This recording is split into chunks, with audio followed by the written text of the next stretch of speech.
What's up, YouTube? I'm here to do my prediction video for UFC Fight Night Jan versus Santos. Let's start at the bottom. The first fight is Demir versus Joel. To me, Joel just looks like a good jiu-jitsu guy, and that's about it.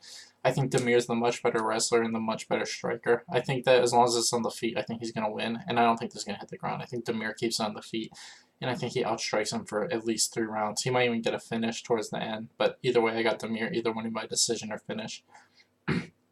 Next is Rustam Khabilov versus Carlos Diego Ferreira, and I just think Rustam's just got too huge advantage in the wrestling department. Carlos is a good jiu-jitsu guy and he has decent striking, but I think Rustam's just a tiny bit better of a striker and his wrestling is just way better. I think Rustam keeps us on the feet, probably against the fence. He's probably just going to grind out there 27 decision against the fence. It's probably not going to be an exciting fight, but I just think Rustam gets the W in this one. Next we got Michael Pereira versus, I can't say this guy's name, Ismail. Ismail's a good striker, but that's about it. I think he has some grappling, but I just think Perseris is just a little too good.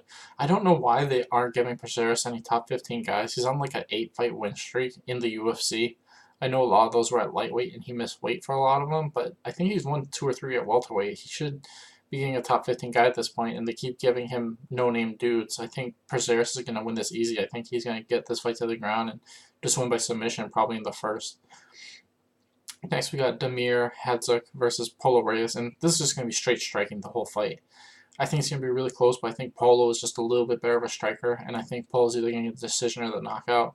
Damir's probably a little bit better of a grappler, but I just don't see him trying to take it to the ground. And like I said, I think this stays on the feet, and I think Polo just edges him.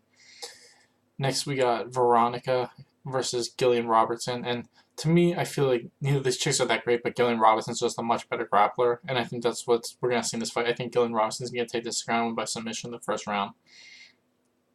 Next, we got Daniel Tamor versus Chris Fishgold, and to me, Chris Fishgold didn't look horrible in his debut. I just think he's fighting someone who's really good, and he got caught.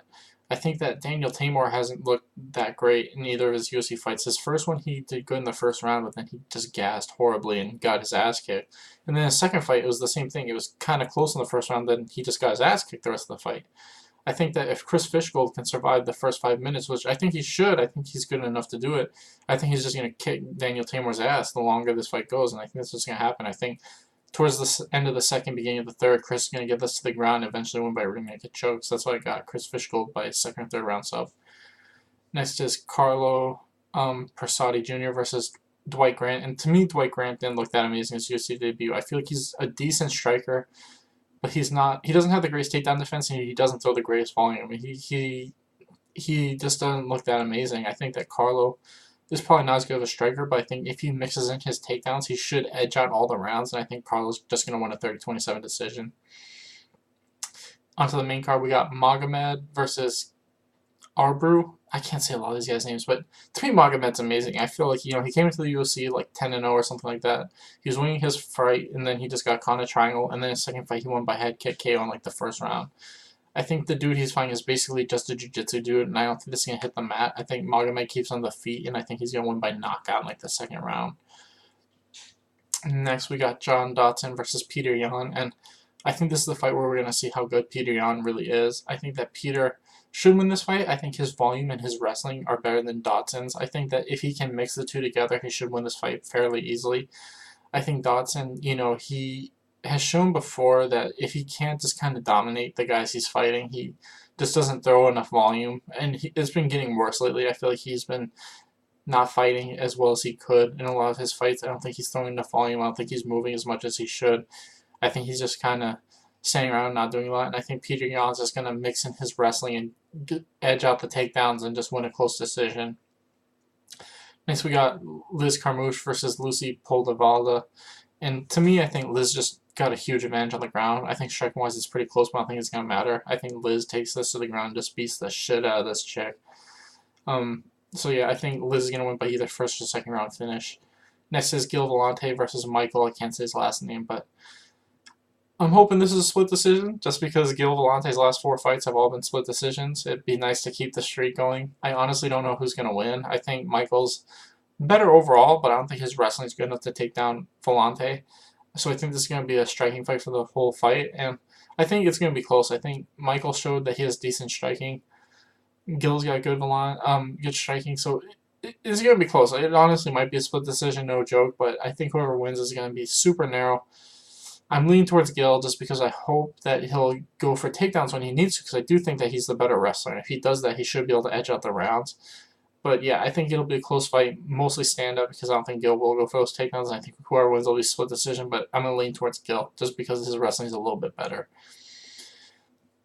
Next is Stefan Struve versus Marcos de Lima. And Marcos de Lima should be able to win this fight fairly easily. Stefan Struve hasn't been looking amazing recently. His takedown defense and his overall striking haven't been looking great, but my biggest fear with Marcos de Lima is he just makes these big moves that he doesn't need to be as wild as he needs to, and he is a lot of the time.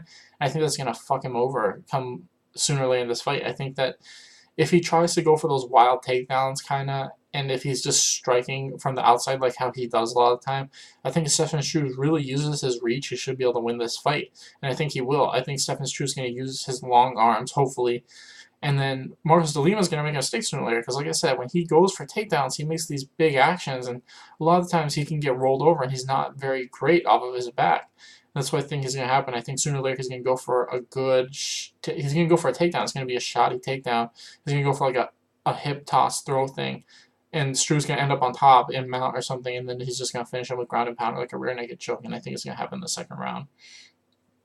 Finally, we have Jan Błachowicz versus Thiago Santos, and I just feel like Jan's going to win this fight. I think that striking-wise, these guys are close. Santos definitely hits harder, but I think in every other aspect of the game, Jan's better. I think that his grappling, wrestling, and conditioning are all better. I think he's the bigger guy. And like I said, I think other than power, I think he's just better. I think, like I said, if he takes this to the ground, I think he kicks Thiago Santos' ass, and I think that's what's going to happen. I think it'll be back and forth striking fight until Jan gets a takedown and wins by like rear naked choke, probably in like the second or third round once Santos starts to slow down. Anyway, thanks for watching, guys. Please like and subscribe.